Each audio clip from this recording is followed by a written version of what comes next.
Once upon a time, we got this week's meeting to session.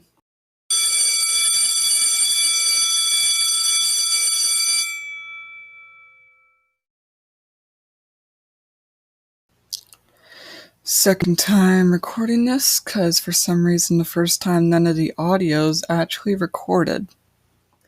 Alright, so this time I'm not writing, recording, and editing a meeting a few hours before it's supposed to be public. And no, this is not sarcasm. That's literally what I did with the last episode. In fact, I'm writing this episode while I wait for last week's episode to finish converting. Ooh, Inception. Anyway, this week I'll be reading Chapter 7 of my published novel Deathchill. And this time I'm recording on Anchor instead of Riverside, so it should be much better compared to the last chapter. I do not recommend Riverside. But then again, considering the fact that the audio didn't work on Anchor for my first try. Anyway, now into the story.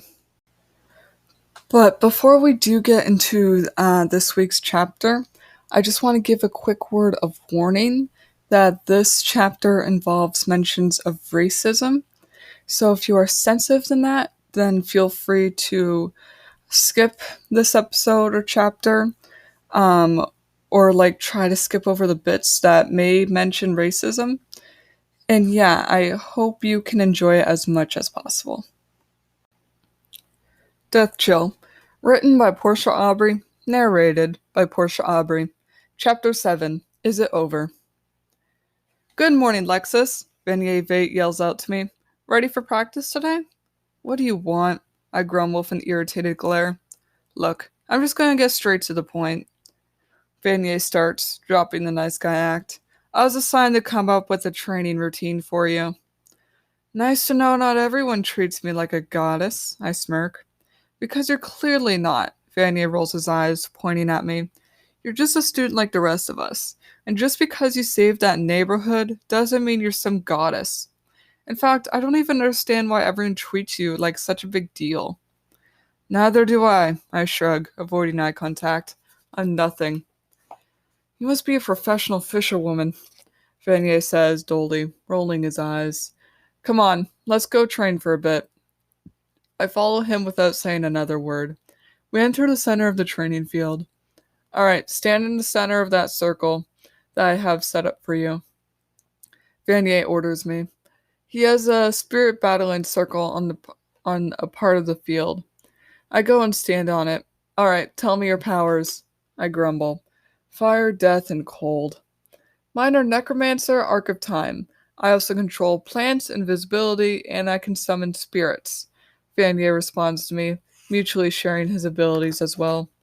That explains the circle. My eyes drift to the area around me. Think fast. Vanier sends a ghost after me. Death doesn't work on ghosts, so I blast off a fireball and set myself on fire. It instantly burns up into nothing. Nice start. Next thing I know, I'm surrounded by phantoms.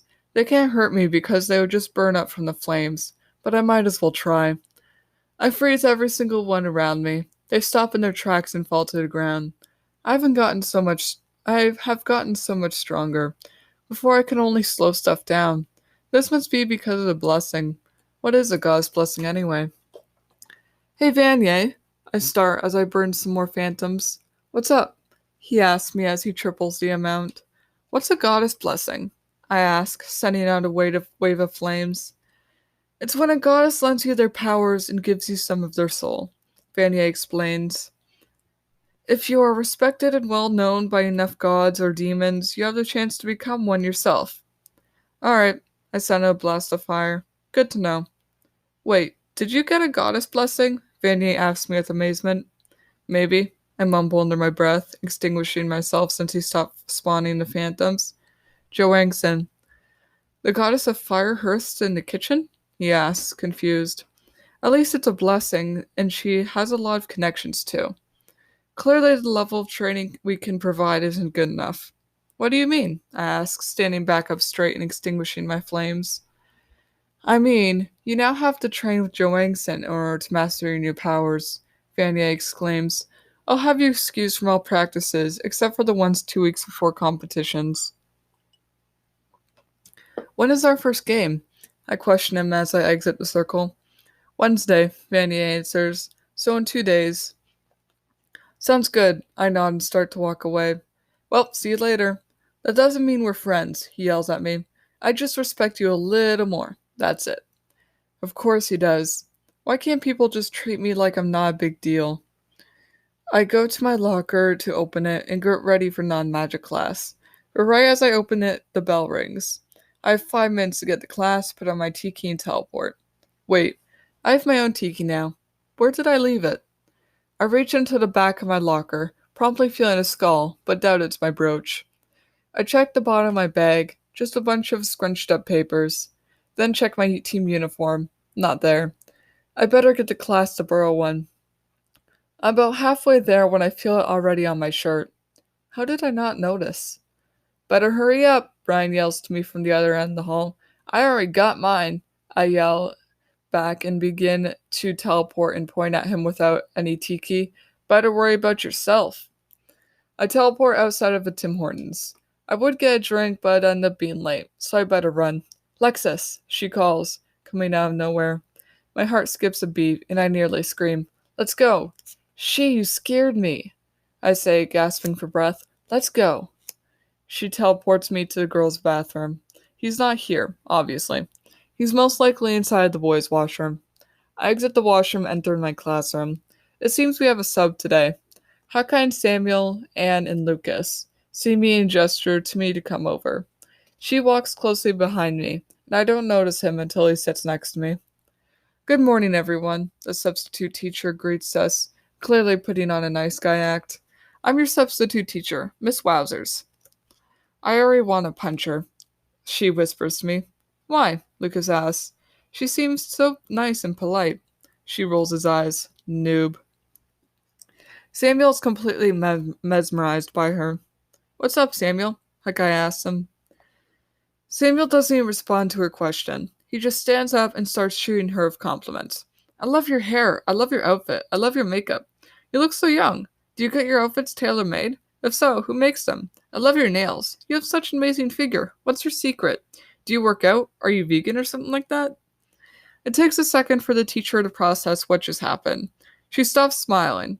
She looks like she's going to smack him. Sit down. Now. She yells. I knew it was a fake Dak. Noob, she whispers to Lucas. Lucas completely ignores him. Samuel takes his seat and turns to whisper to Anne. I told you I could break her. $50 she'll write a whole essay to Mr. Snyder about how terrible you are. Anne whispers back. No talking, Miss Wowzer practically screams at us. Anne turns and starts to stare at me. I have the feeling that she forgot that we can't do that while wearing our tikis. Hey, Lexus, Anne continues to stare at me. Yeah? I ask in a low whisper. Does Julian hate you now or something? She asks me and points to Julian, who has just walked through the door and is currently giving She a death stare. He's looking at She, I mention, turning back around. Not me. I'd fight him. She mumbles, looking at him and turning back. Teach him a lesson. I shake my head at him. Don't. I'm just saying, she shrugs. He's not good enough for you. How do you know it's good for her? Anne snaps at him. Give him a break, Hawkeye defends him. He isn't in a good mood. Want to get kicked out? Miss Wazzer asks us, mainly focusing on Samuel, who wasn't talking. No, ma'am, Samuel says to her, confused. Miss Wowzers goes over to her desk to begin the class. Today I'll be putting on a movie, so no talking. What movie? Samuel asks her, with a soft and kind voice. I said no talking, Miss Wowzers snaps at him. You speak when I tell you to speak. Yes, ma'am, Samuel mutters, looking down. I wish I weren't wearing my tiki. She's the one that needs to be taught a lesson. Miss Wowzers puts on the B movie. How old does she think we are? We are in high school. Lucas turns and whispers to Samuel. I think she might be racist. Never assume things, Samuel whispers back, both upset yet understanding. But I think I may have to agree with you. Miss Wowzers pauses the movie and slams her desk. Get out. Who?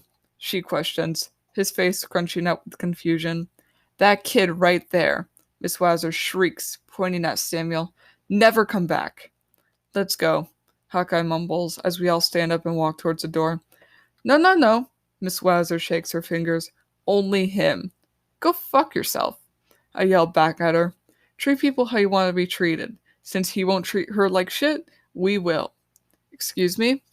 Miss Wowzer's gasps. That seemed to have made Julian laugh. Oh, sorry, Granny. I start to vocally attack her.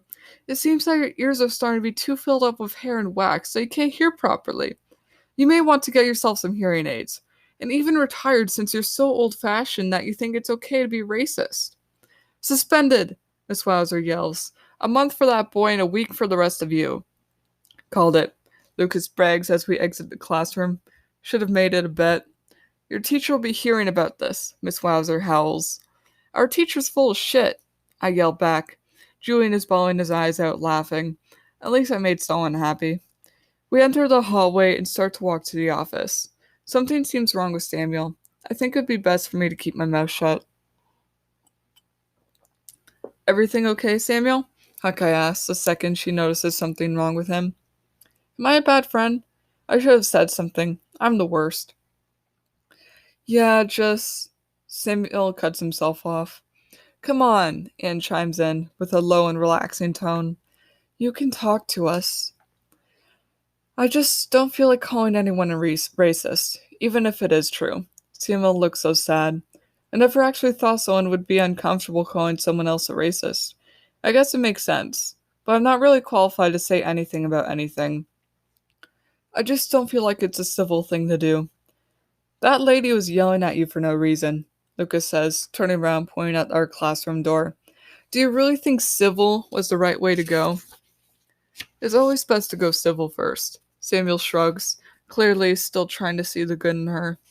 Oh, please. I've seen you fight with random people about what shade of pink looks best on them. I laugh. Samuel glances at me with a really mad look. What did I say wrong? Everyone hates me now. I should just go home and disappear. No one would miss me anyways. We enter the office and Janice immediately greets us.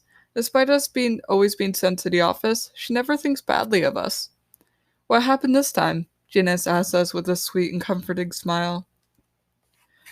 Miss Wowzers is a racist, Lucas immediately says. Samuel gives him a shut-up look. Honestly, I wouldn't be surprised, Janice mentions as she stands up and tosses us all an apple.